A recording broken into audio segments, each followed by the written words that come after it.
Welcome to Crushed Husband. Please like the video and subscribe. Let's begin. I hadn't seen Ethan in months, not since the doctors first started calling his condition mysterious. He'd been in and out of appointments, each one worse than the last. The weight of those words, "we don't know what's wrong," hung around like a bad smell I couldn't get rid of. But today, I finally got the call. He was at the clinic again. My name's Grant Mallory. I'm 42. Ex-military contractor turned small business owner. And this was the worst thing I'd ever had to face. I parked in front of the clinic, staring at the glass building. I almost didn't want to go inside. The place smelled of antiseptic and faintly of coffee from the front desk, where a receptionist sat, typing away. Ethan was in room 3, the nurse had told me. I had been on edge all morning, barely able to focus on the drive over. He'd been sick, yes, but I was starting to get the feeling that something was off with the whole situation. I didn't know what it was exactly, just a feeling in the pit of my stomach that wouldn't let up. The nurse led me down the sterile white hall, and when we reached the door, she knocked. "Ethan, your dad's here." I stepped into the room, and Ethan turned his head toward me. His pale face lit up just a little, like he recognized something familiar. His green eyes looked tired, not the usual bright spark I was used to seeing. "Hey, kid," I said, trying to keep my voice steady. I pushed aside the panic that crept up my throat. Ethan had always been my reason to keep going, but this wasn't like anything I had ever seen before. He was too quiet, too withdrawn. "Hey, Dad," he whispered, his voice barely above a murmur. I'm scared." My heart sank, but I kept my posture calm, even though inside, every fiber of me was screaming. "What's going on, buddy?" He hesitated, eyes darting around, clearly avoiding my gaze. "I don't want to be alone with her. Please, Dad, look at my back." Her, Vivian, his stepmother. I moved closer to him, trying not to let the tightness in my chest show. Ethan lifted the back of his hospital gown. What I saw made my blood run cold. I could barely breathe as I looked at the marks on his back, disturbing bruises shaped like belt buckles, handprints that looked like they belonged to someone with too much power, and burn marks. And small but unmistakable, faint and angry, still red at the edges. "Ethan!" I barely managed to whisper. His back was covered with signs of abuse, signs I couldn't ignore. "I didn't want to tell you," he said, his voice trembling. "But she said no one would believe me."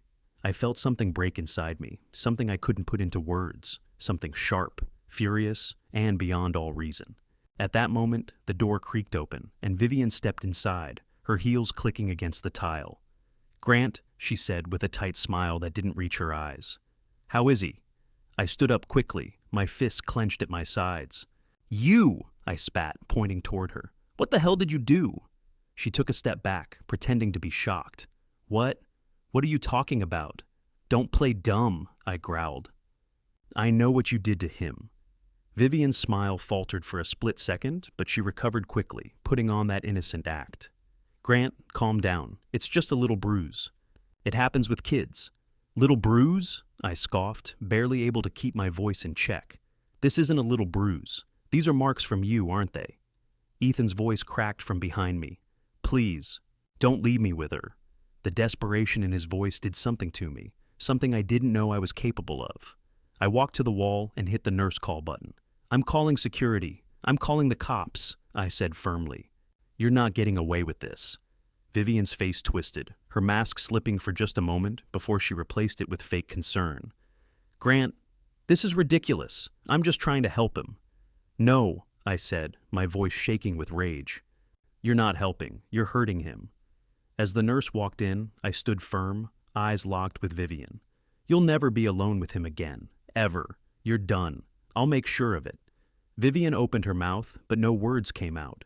Instead, she just stared at me, the silence between us thick and suffocating.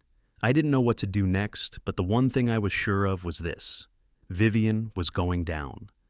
And I would make damn sure that Ethan was safe. I had to, because there was no one else who would.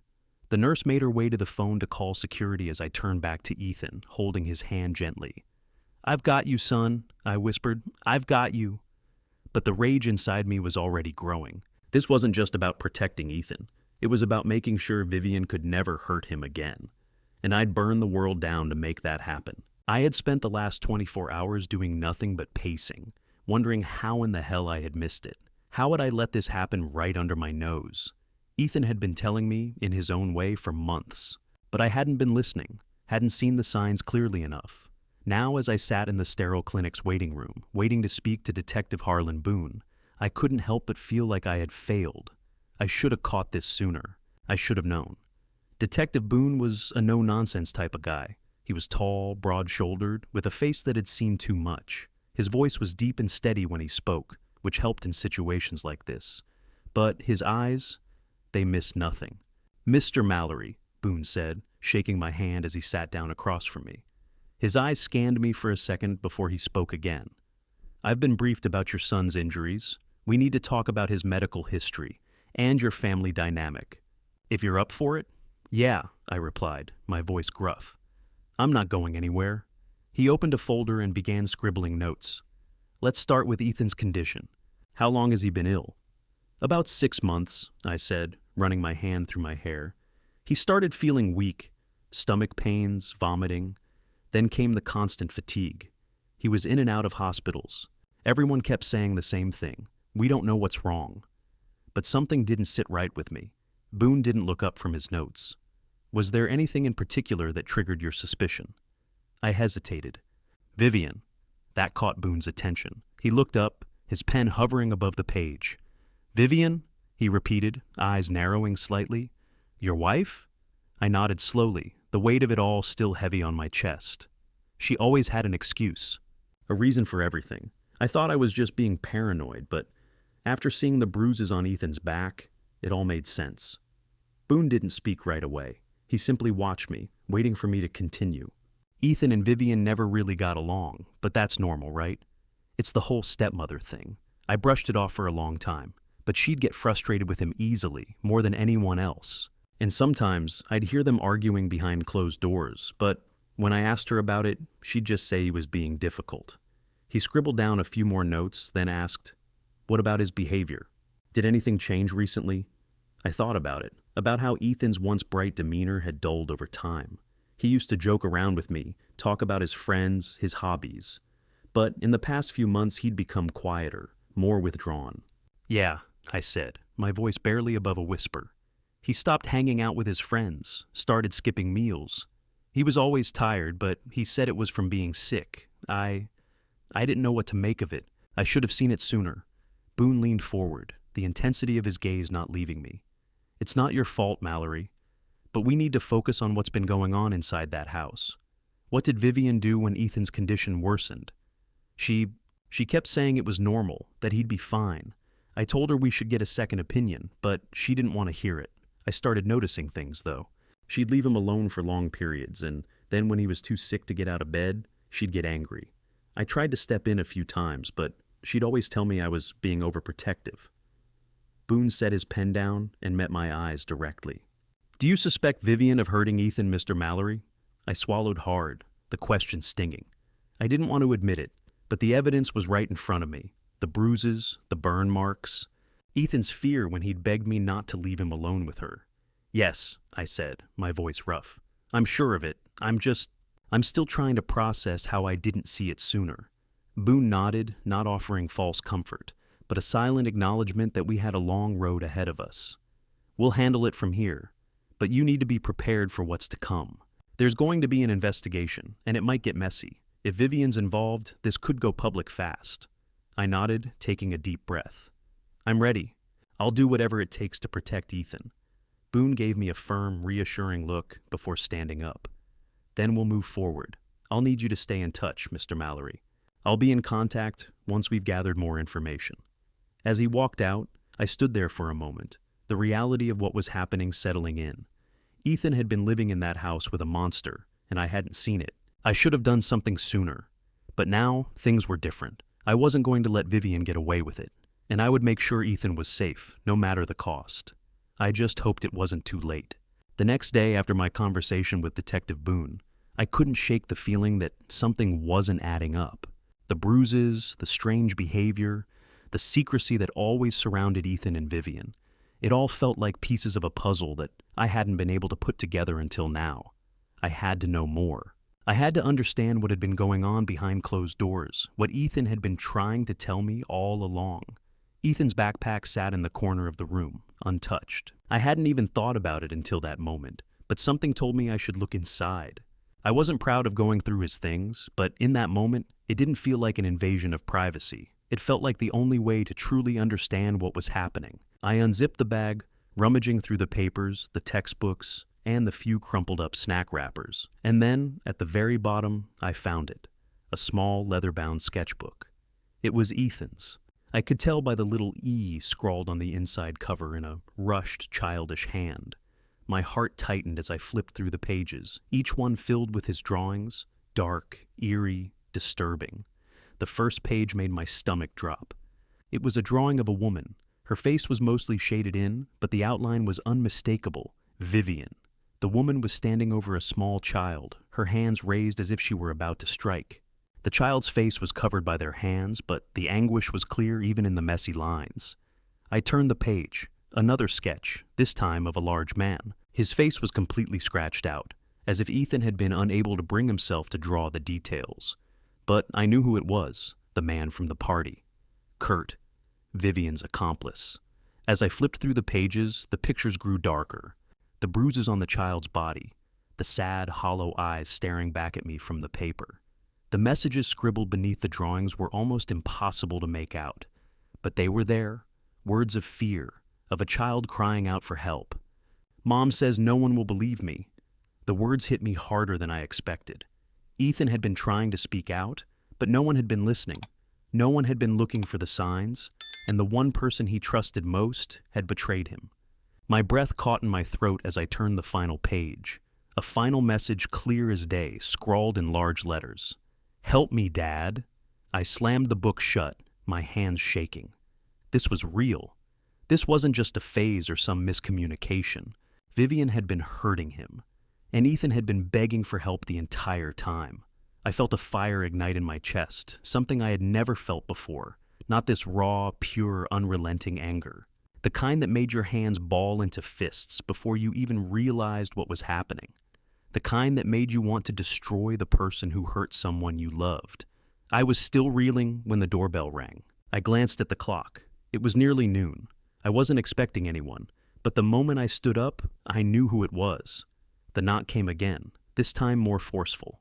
It was Vivian. I wiped my hands on my pants, shoved the sketchbook deep into the backpack, and made my way to the front door. I didn't know if I was ready for this, but I knew I couldn't avoid her anymore. I swung the door open to find Vivian standing there, her fake concern plastered on her face. She was wearing a sharp tailored dress, a fake smile stretched thin over her features. But it was the look in her eyes that caught me, the one that said she was expecting everything to go back to normal. "Grant," she said, her voice sickly sweet, "I wanted to check on Ethan. I know he's been through a lot lately." I didn't even try to hide the disgust I felt. "Check on him? You mean after everything you put him through?" Her eyes widened, feigning innocence. "What are you talking about?" I leaned in, the words sharp as knives. "Don't play stupid with me. I know what's been happening in that house. You've been hurting him, Vivian. And I know it's been going on for months." Her face faltered for just a moment, the mask slipping, but it didn't last long. She quickly regained composure, her voice dropping lower. "Grant, you don't know what you're talking about. He's a difficult child. He's been acting out." "A difficult child?" I scoffed. "Number. He's not the problem here. You are." She stepped back, her posture stiffening. "You're not thinking clearly. He's just confused, Grant. You need to get a grip." "I'm done listening to your lies," I interrupted, stepping forward, my fists clenched. "You've made my son terrified of you. You've abused him, and you think I'm just going to stand here and let you manipulate me? You're insane." Her eyes narrowed, but she didn't back down. "I'm still his stepmother, Grant. I have every right to discipline him." "Number, no, you don't." My voice was shaking with fury now. "You've crossed a line you can't come back from." Vivian turned to leave, but I wasn't done. "I'm going to make sure everyone knows what you've done. I'll make sure Ethan is safe, and I'll make sure you're held accountable for everything." She shot me one last venomous look before turning on her heel and walking away, the door clicking shut behind her. I stood there, my heart pounding in my chest. The walls around me seemed to close in, But I was done being quiet, done being passive. Ethan had been trying to tell me the truth. I just hadn't listened, but now nothing would stop me from getting him out of that house, from protecting him. And as I stood there, I felt the first real sense of purpose I'd had in years. I was done playing the victim in my own life. It was time to take action, time to make things right for Ethan. And this time, I wasn't going to let anyone stand in my way. I took a deep breath, turned around, and headed for the phone. There was a call to make, a call that would change everything. The weight of what had just happened hit me like a tidal wave. Vivian had left, her fake concern lingering in the air like a bad taste in my mouth. I still couldn't believe how easily she'd dismissed everything, how casually she'd denied what she'd done to Ethan. It was as if she had no idea how much damage she'd caused. But I knew better. I knew the truth now, and it was time to expose her for the monster she was. I stood there for a moment, my hands still shaking. Ethan was safe for now, but this wasn't over. I needed more evidence. I needed to make sure Vivian couldn't worm her way out of this when the authorities got involved. I went back inside and pulled out my phone. There was one place I hadn't looked yet, Vivian's laptop. The one she'd left open on the kitchen counter that morning, like she didn't care who saw it. Maybe she thought I wouldn't be smart enough to look, or maybe she just didn't care anymore. Either way, I wasn't going to waste any time. I opened the laptop and began browsing through her files. Documents, spreadsheets, and emails scattered across the screen, but nothing seemed out of place, until I opened the folder labeled Personal. Inside, I found what I was looking for. Emails, dozens of them, between Vivian and someone named Wolf27. My stomach turned as I clicked on the first message. The conversation was casual at first, but the deeper I got, the more unsettling it became. We need to make this happen soon. Ethan's not going to keep playing sick forever. His behavior is getting worse, and I'm starting to think he knows something. Another message from Vivian. I'm thinking of upping his dosage. That way, his symptoms will be easier to explain. Let's make sure he's out of the way for good. My hands froze on the keyboard. It was all there. Proof that Vivian had planned to kill Ethan, using the very medication she'd been giving him to make him sick in the first place. She'd been drugging him, and now she was trying to make it look like an accident. I felt sick to my stomach, but I wasn't done. I clicked through more messages, my eyes scanning them quickly, until I found one that made my blood run cold. I'll be out of town next weekend, but I'll be in touch about the next steps. Don't worry. I'll handle Ethan's accident. We can finally be free of him. And then the final kicker. Let's make sure we have all our ducks in a row. If anything goes wrong, I'll take care of it. He won't be a problem anymore.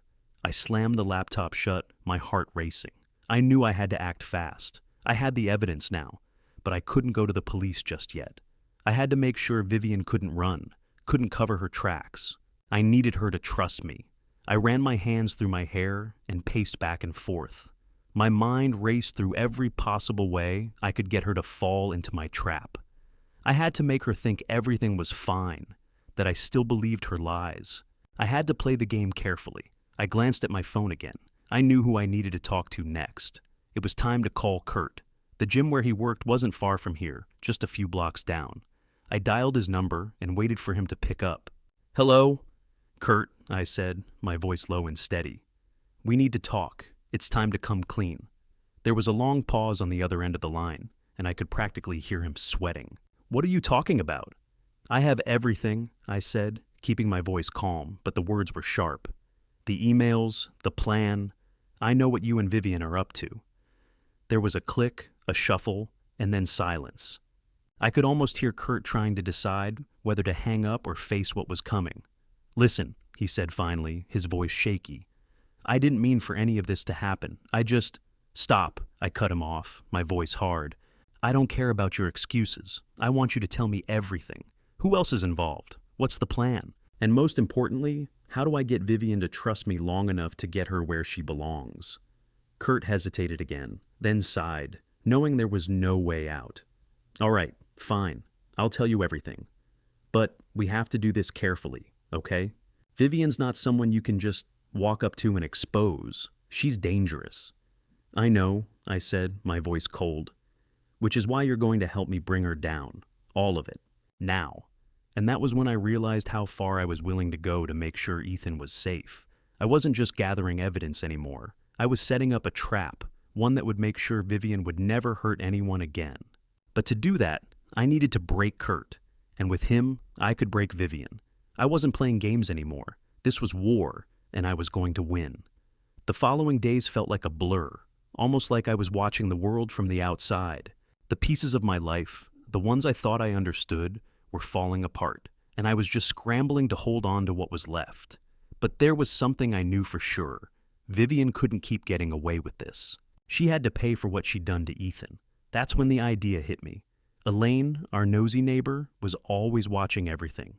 She had one of those security cameras on her porch that faced the street in my house. She was always going on about how it made her feel safer. Of course, I'd never given much thought to it. But now, it was the one thing that could help me piece everything together. I grabbed my jacket, not bothering to think twice, and headed out the door. I knew what I had to do. If anyone could give me the evidence I needed to trap Vivian once and for all, it was Elaine. I walked next door, trying to calm my nerves as I knocked sharply on the door. Elaine opened it with a wide smile, the usual sparkle in her eye. "Oh, Grant, hi. How's Ethan doing? I've been thinking about you both." I forced a smile, trying not to let the anxiety show. "He's doing okay. Thanks, Elaine, but actually, I need a favor." Elaine looked at me curiously, stepping aside to let me in. "Of course, anything? What's going on?" "I need to see some of your security footage," I said, my voice low, "from the past few weeks." Her face immediately turned concerned. "Is everything all right? You're not in trouble, are you?"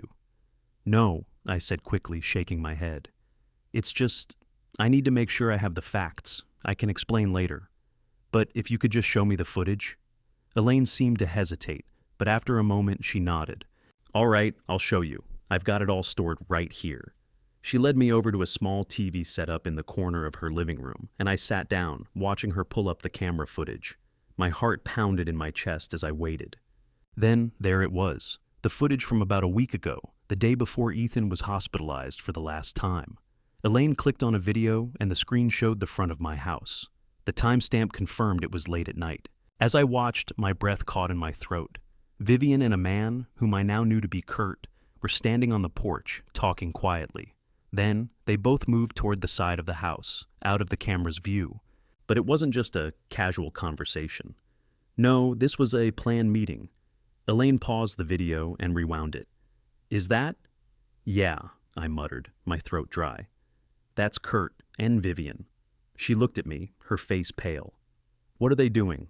It's almost like they're plotting something." "Keep watching," I said, my eyes fixed on the screen. I couldn't look away now. The more I saw, the more my blood ran cold. The footage showed Kurt and Vivian dragging something. No, someone, into the garage.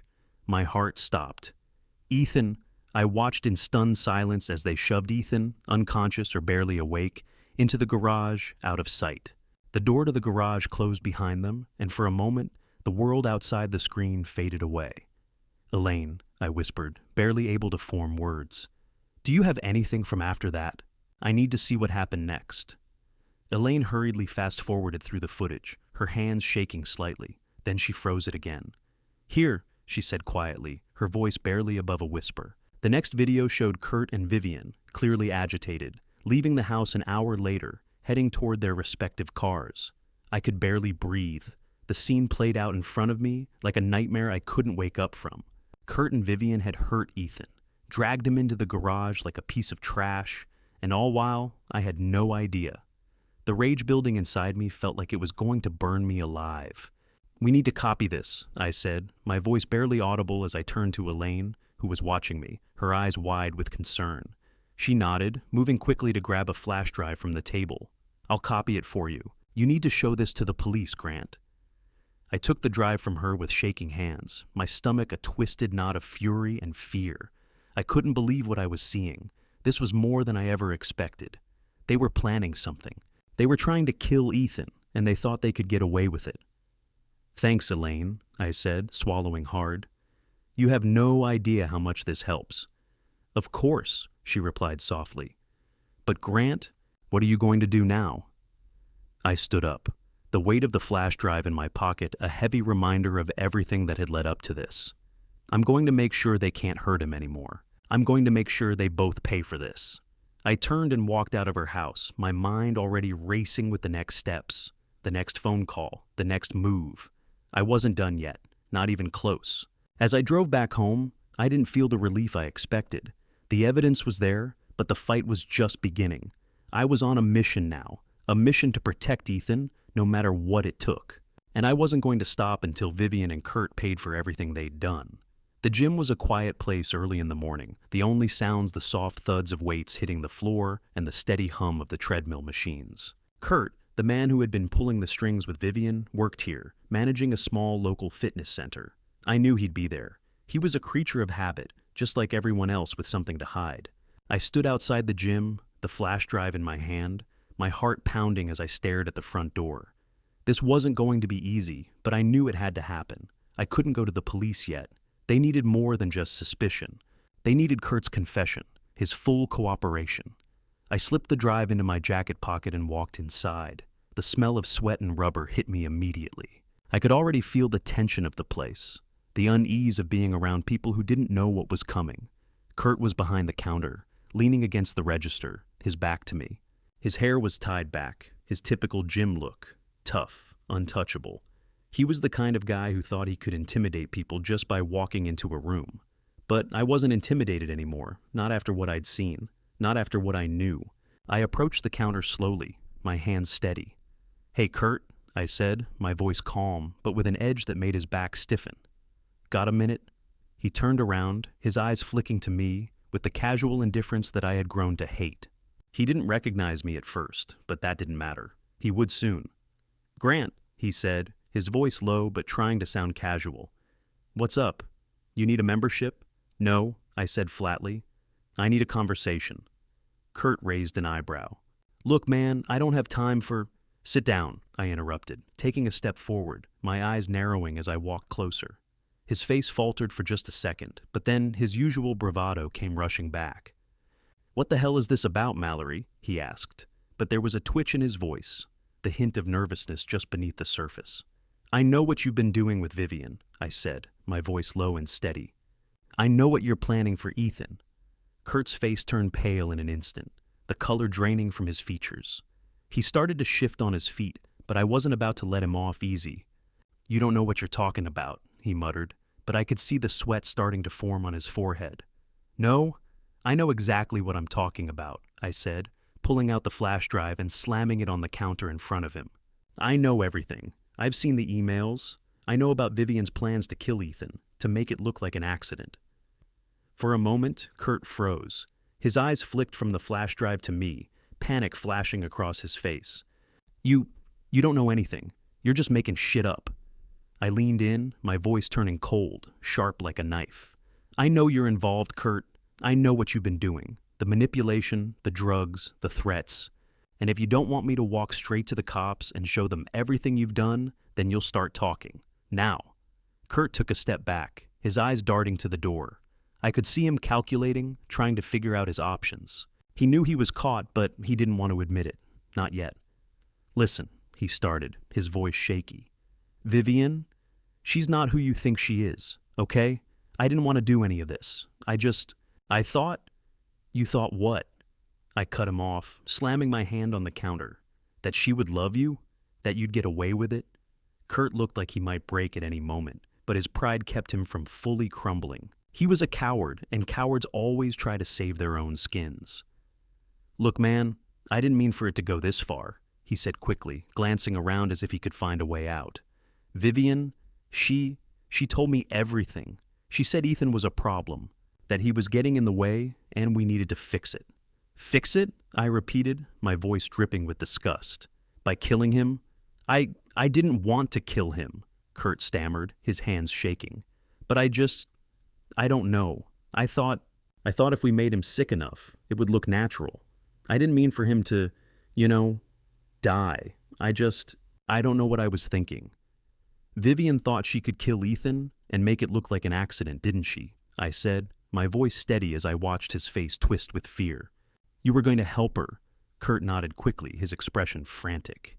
"I didn't know what to do, man. She said she'd take care of it. She said she could make it look like a medical issue or whatever. I thought if I helped her, it would all be over. We could move on and—" No, no, Kurt. You're not moving on from this, I said, slamming my fist onto the counter again. You're going to help me take her down. All of you are going to pay for what you've done. Kurt swallowed hard, his eyes darting around, but he was trapped. What do you want from me? You want me to turn on her? You want me to rat her out? Exactly, I said, nodding slowly. I want you to give me everything. Names, dates, plans, whatever you've got. I need proof, Kurt. I need to make sure she's arrested, and I need her to go down for what she's done to Ethan. Kurt hesitated, his face twisted in guilt and fear. She won't let me talk. She can't stop you, I said, cutting him off. Not anymore. You've got one chance to make this right. You give me the proof I need, or I walk straight to the cops, and I'll make sure they know you were just as involved. Kurt's eyes flickered with doubt, but the reality of the situation was starting to sink in. Okay, he said, his voice shaky. I'll tell you everything. I'll do it. I leaned back, my heart pounding with relief. I had him. I had Kurt, and now I just needed to make sure he didn't back out. Good, I said. You better not backpedal, Kurt, because if you do, I will make sure you're the first one they arrest, and I'll make damn sure you don't get out of this. Kurt nodded, his face pale, his eyes wide. I won't. I swear. I'll give you everything. I left the gym with the feeling of a small victory, but I wasn't done yet. This was only the beginning. Kurt had cracked, and now I had everything I needed to bring down Vivian for good. I wasn't just going to expose her.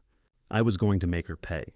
The air felt heavy as I sat in my office late that night, staring at the stack of evidence in front of me, the emails, the security footage from Elaine, the recordings of Kurt's confession, and most importantly, the flash drive that held everything. It was all right there in front of me, all the proof I needed to destroy Vivian and Kurt.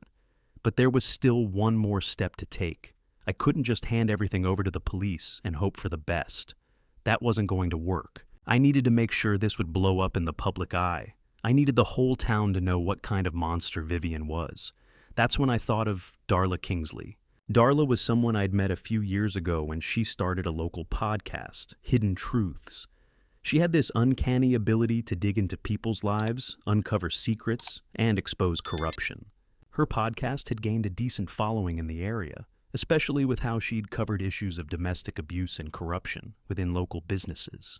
She wasn't afraid to go after the big names, the ones who thought they could hide behind their wealth or influence. She was exactly what I needed, and now I was going to make sure she would help me expose the truth. I took a deep breath and pulled up her contact information. I'd never asked for her help before, but this was bigger than anything I could handle on my own. I texted her, Darla, I need your help. It's about Vivian. You've got to hear what I've uncovered. Call me when you can. Less than 5 minutes later, my phone buzzed. Grant. Darla's voice was warm but sharp, the kind of voice you'd expect from someone who was always on top of things. I got your text. What's going on? I ran my fingers through my hair, trying to organize my thoughts. It's bad, Darla. I need to expose Vivian for what she's done, and I need your help to make sure it goes public. There was a brief pause on the other end. Vivian? She asked, her tone intrigued. You've got my attention. What's she done? I leaned back in my chair, feeling the weight of everything I was about to share. She's been abusing my son. She's been poisoning him, drugging him, and making it look like an illness. And it gets worse. She's planning to kill him. She's been working with her accomplice Kurt Dawson to do it. Darla was silent for a moment. I could hear the sound of her flipping papers, or maybe she was just sitting still, processing what I had said. Grant, I'm going to need proof of all of this. Do you have anything solid? Yeah, I said, my voice low. I've got everything. Emails, recordings, security footage, and I've got Kurt's confession. He's already turned on her. There was another long pause before Darla spoke again, her voice now calm but determined. Okay, I want to meet with you. We need to get this on air, and we need to do it soon. But first, I need to make sure we're all protected. I'm going to need you to get everything ready, and if you've got more evidence, I want it all. I nodded, though she couldn't see me. I'll meet you tomorrow. I've got the full scoop. Good, Darla replied. I'll get everything set up for the podcast. We'll make sure this is heard, Grant. We'll make sure Vivian doesn't get away with any of this. I hung up the phone, a mix of relief and anxiety washing over me. Darla was the right person for the job. She would get the word out, and she would make sure it didn't go unnoticed. But there was no turning back now. Once this was out in the open, there would be no way for Vivian to weasel her way out of it. I spent the rest of the night organizing everything, making sure I had all the evidence in one place. By the time morning came, I was exhausted, but I knew there was no other choice. I couldn't afford to wait any longer. At noon, I met Darla at a small cafe in town. She was already sitting at a corner table, her laptop open in front of her, headphones around her neck. She looked up when I approached, a sharp, calculating look in her eyes. I sat down across from her and laid out everything I had. Every email, every recording, every piece of footage. Darla's fingers flew across the keyboard as she quickly glanced through everything. She didn't say much at first, just taking it all in. "This is huge," she finally said, looking up from the screen. "But we need to make sure this goes viral. We can't just air it like a regular episode. I've got a following, but this is going to be explosive. People will be talking about it for months. We need to make sure the police are involved first." I nodded. "The police are already aware, but they're slow to act. I need this to hit the public first, so that Vivian and Kurt can't just slip away into the shadows. The public will demand justice." Darla's eyes sparkled with determination. "We'll make sure of that. But we're doing this live. No edits. No second chances. Are you ready for the fallout?" I stared at the table, feeling the weight of the decision, but then I looked up at Darla. "I have to be." She gave me a nod, her fingers already typing a message. "All right, I'm going to get everything ready. You give me the signal when you're ready to go public. I'll broadcast it to the world. Vivian's world is about to come crashing down."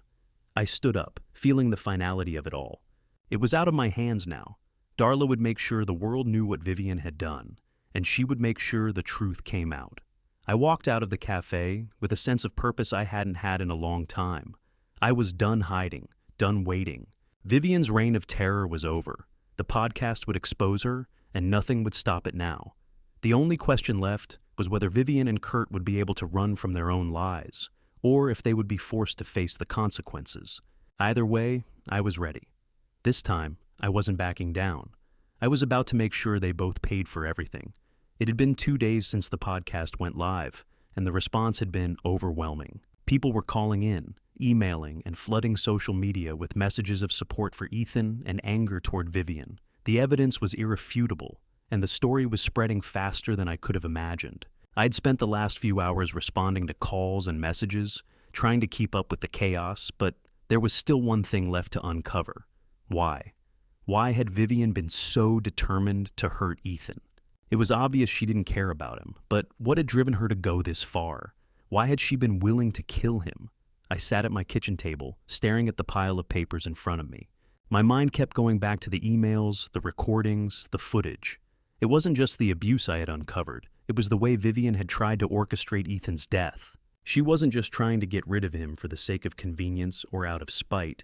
No, there was something more behind it, something deeper. And then I remembered the life insurance policy. Ethan's name had come up a few times in those emails, but it wasn't until a call from Detective Boone that I remembered something important. Vivian had taken out a life insurance policy on Ethan, one that paid out $500,000. It had been buried in the piles of documents I had gone through, but now, with everything else in place, it clicked into place like the final piece of the puzzle. Vivian had a financial motive. She wasn't just trying to kill Ethan for the sake of control. She was trying to kill him for money. I felt sick to my stomach. How had I not seen it sooner? How had I not connected the dots? The money, the manipulation, the way she'd kept Ethan drugged, none of it was just about her controlling him. It was about her getting rid of him to collect the payout.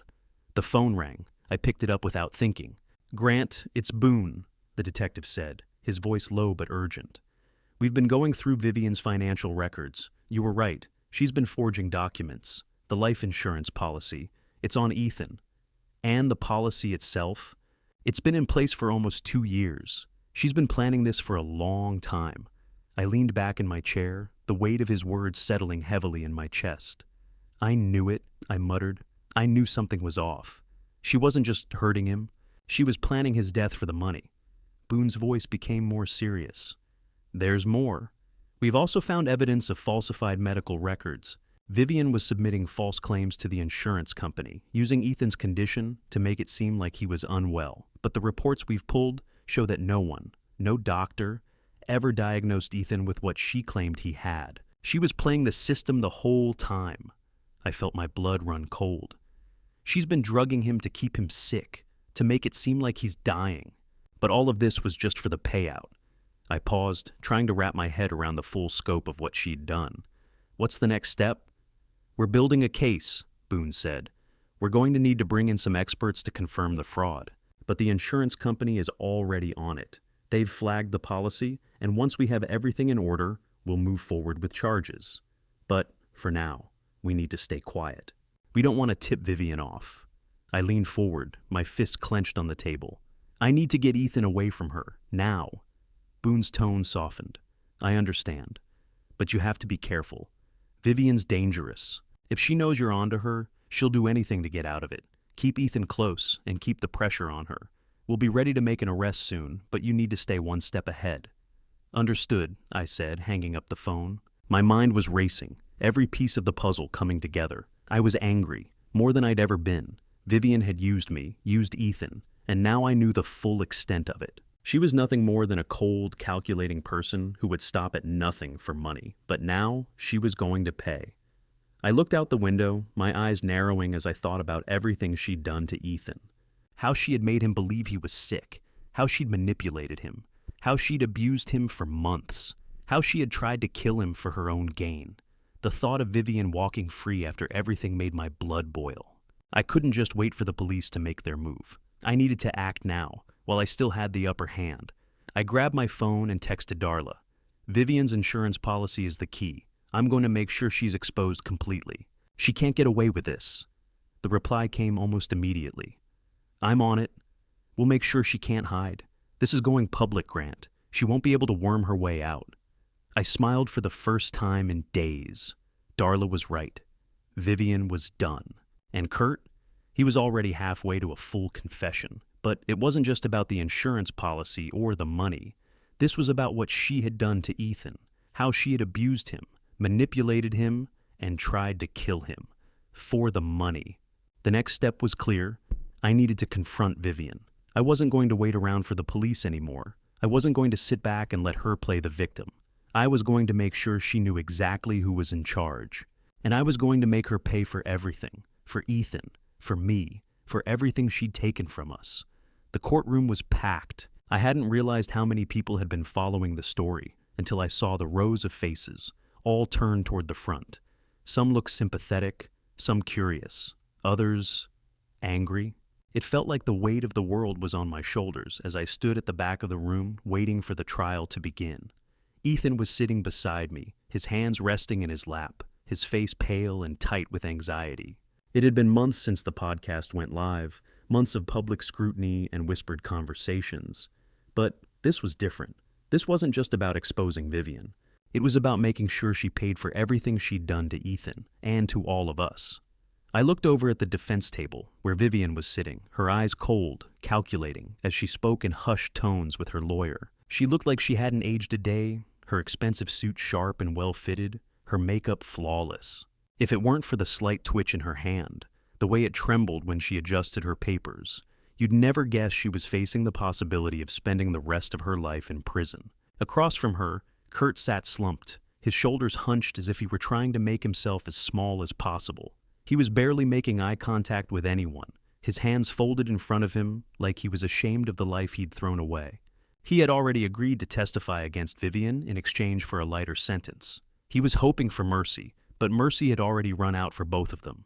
The judge entered, and the room immediately fell silent. I took a deep breath as she sat down, her gavel tapping the wood once to signal the start of the proceedings. The moment was here. It was time to make sure Vivian never hurt anyone again. The prosecutor, a calm, collected woman named Allison Grant, stood and addressed the court. Your Honor, ladies and gentlemen of the jury, we are here today to seek justice for Ethan Mallory, a 14-year-old boy who was physically and emotionally abused by the very woman who was supposed to protect him, his stepmother, Vivian Mallory. Allison paused, allowing the words to sink in, her gaze briefly catching mine before moving back to the jury. For months, Vivian Mallory systematically abused Ethan. She drugged him, made him believe he was dying from an illness he never had, and used him as a pawn in a cold, calculated scheme to take his life. She sought to kill him in order to collect the substantial life insurance payout she had taken out on his life. And when that wasn't enough, she enlisted the help of Kurt Dawson, who stood by and did nothing while she hurt Ethan. The room was still, the gravity of her words settling in. Ethan was stiff beside me, his eyes locked straight ahead, but I could feel the tremor in his body. This wasn't easy for him, but I knew he was strong.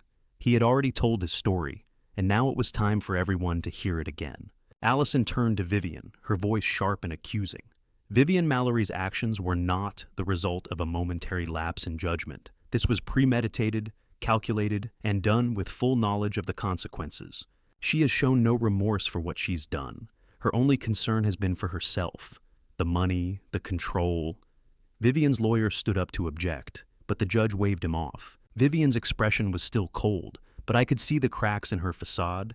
The lies were starting to crumble. Then came the hardest part, Ethan's testimony. He stood shakily and walked to the stand, his legs unsteady as he sat down in the witness chair. I saw how hard it was for him. His hands shook as he placed them in his lap, his eyes never leaving the floor. I watched him closely, my heart breaking for him, knowing how much courage this took. But this was the final step. He had to do this, and I wasn't going to let him do it alone. "Ethan," Allison said gently, "can you tell us what happened when you were living with your stepmother, Vivian?" Ethan hesitated. He swallowed hard and took a deep breath. His voice was barely a whisper when he spoke. She told me I was sick, that I had a disease. I didn't feel sick, but she gave me medicine. It made me feel strange. I didn't know what was happening to me. She said I was going to die if I didn't take it. And sometimes she'd get really angry when I didn't take it. I felt the tightness in my chest again as I listened to him. My poor son, so terrified of the woman who was supposed to love him. But he wasn't done yet. I started getting really tired, Ethan continued, his voice steadier now, though still shaken. I couldn't stay awake for long. She would yell at me when I asked for help. She said I was weak, and when I tried to tell my dad, she told me no one would believe me. There was a break in his voice, a choked sob he couldn't contain. He wiped his eyes quickly and looked at me, his gaze full of pain. But there was something else there too. Resolve. He was telling the truth. And now, no one could deny it. "And when did you realize she was trying to hurt you, Ethan?" Allison asked, her voice soft. Ethan's eyes flickered briefly to Vivian, sitting across the room, before he looked back at Allison. I didn't know what she was doing. But when I asked my dad to look at my back, I knew something was wrong. The bruises, the burns. I was scared. I didn't want to be alone with her anymore. The silence in the courtroom was deafening. Every person in the room was focused on Ethan, his words hanging in the air. It wasn't just the pain in his voice that struck everyone. It was the courage it took for him to stand there, to speak his truth, even as Vivian stared at him, her face twitching with barely contained anger. The judge leaned forward, her voice stern as she addressed Vivian. "You've heard the testimony, Mrs. Mallory. What do you have to say for yourself?" Vivian stood slowly, her lawyer beside her. She opened her mouth, but no words came out. For the first time, her composure cracked. She was losing control. She knew it. She was going down, and there was nothing she could do to stop it. "I have nothing to say," she finally whispered, her voice hollow. I didn't mean for any of this to happen." The jury remained silent, their eyes never leaving her. There would be no sympathy for Vivian, not now. Not after what we all knew she had done. The judge turned her gaze to Kurt, who had already been scheduled to testify. He had been in the courtroom during Ethan's testimony, his head down in shame, his hands trembling. He was up next, and I could tell by the way he avoided eye contact with me that he was regretting his role in everything that had happened. But the truth was clear, the case was solid, and soon, very soon, Vivian and Kurt would be facing the consequences of their actions. As the trial continued, I could finally breathe a little easier. We weren't done yet, but we were closer to justice than we'd ever been. And Vivian, she was done. The gavel would fall soon, and when it did, Ethan and I would finally be free. It had been months since the trial, months since Vivian and Kurt were arrested, since the truth about what they had done to Ethan came out, and the world saw them for the monsters they truly were. The media frenzy had died down, the courtroom drama was behind us, and slowly, we started piecing our lives back together. But this time, it wasn't about surviving. It was about starting fresh. Ethan and I had moved out of the city and found a small lakeside house about an hour away from where we used to live. It wasn't much, but it was ours. The house had its quirks, creaky floors, a tiny kitchen, and a yard that needed a little work. But it was peaceful, and that's exactly what we both needed. Peace. I stood on the front porch, watching the sun dip below the horizon. The lake was calm, the water reflecting the deep orange and purple of the evening sky. It was quiet here, the kind of quiet that lets you think, really think, without the noise of everything else. And it was perfect. Ethan was out back, working on something with his hands, building a sculpture out of wood and stone, something he'd taken up after everything had settled down. Art had become his way of coping, his way of healing. I smiled as I watched him, the tension that had always clung to me finally beginning to fade. Ethan was no longer the scared boy who had begged me to protect him from Vivian. He was becoming his own person again, stronger, more confident, and more sure of who he was. A few months ago, I never would have imagined we'd be here, free from the chaos and pain. But here we were, in our new life, and it was everything we needed. As I walked toward the backyard, I saw Ethan standing in front of a nearly completed sculpture, a tall, slender figure made of wood, with splashes of color painted along its sides. It was abstract, almost a little jagged, but there was something powerful about it, something that spoke of strength and resilience. "You're getting good at this," I said as I approached, my voice easy, the kind of voice that comes from a place of peace. Ethan looked up, his face lighting up with that shy smile I hadn't seen in a while. "Thanks, Dad," he said, wiping his hands on his shirt. "It's for the studio. I want to hang it inside." I nodded, watching him carefully as he spoke. "You've got a lot of talent. I'm proud of you." He shrugged, looking down at the ground for a moment. But when he looked up again, there was something in his eyes that wasn't there before. Something stronger, something certain. "I'm just trying to move on," he said softly, a small grin tugging at his lips. "You know?" "I know," I replied, stepping closer and placing a hand on his shoulder. "And you are." Ethan took a deep breath, then shifted his gaze toward the lake. The silence stretched between us, comfortable and full of understanding. "I don't think I've ever felt like I'm really living before," he said, almost to himself. "Like, I've always been surviving, just trying to get through. But now, I feel like I'm really living." His words hit me harder than I expected. I felt a lump form in my throat, but I swallowed it down. "We both are," I said. "We're finally living, Ethan, and we're not going to let anyone take that from us again." He nodded, turning back to the sculpture, then paused as if considering something. "You think I'm going to be okay?" "Yeah, kid," I said, my voice firm and full of the certainty I hadn't felt in a long time. "You're going to be more than okay. You're going to be great." He smiled, the kind of smile that meant everything was starting to fall into place. The weight that had once pressed so heavily on his shoulders seemed to have lifted, and in its place was a quiet confidence. As the night crept in, we sat down on the porch, watching the last bits of daylight fade into the horizon. A heron flew low over the water, gliding effortlessly through the sky. The calm, the quiet, it was everything we had needed. And for the first time in a long while, I felt like I could finally breathe. "Dad?" Ethan asked suddenly, his voice breaking the silence. "Yeah?" "I'm not broken," he said, his words soft but resolute. I turned to him, meeting his gaze. "I never thought you were." Ethan gave a small laugh, then leaned back in his chair, letting out a long sigh. "I guess that's true, but it's nice to hear you say it." We sat there for a while longer, talking about everything and nothing. About the past, the future, and the art projects Ethan was working on. About the things we'd never say to anyone else. But the most important thing was this. We were here, together. And for the first time in a long time, I wasn't worried about what would come next. This was our fresh start. The pain, the betrayal, the fear. It was all behind us now.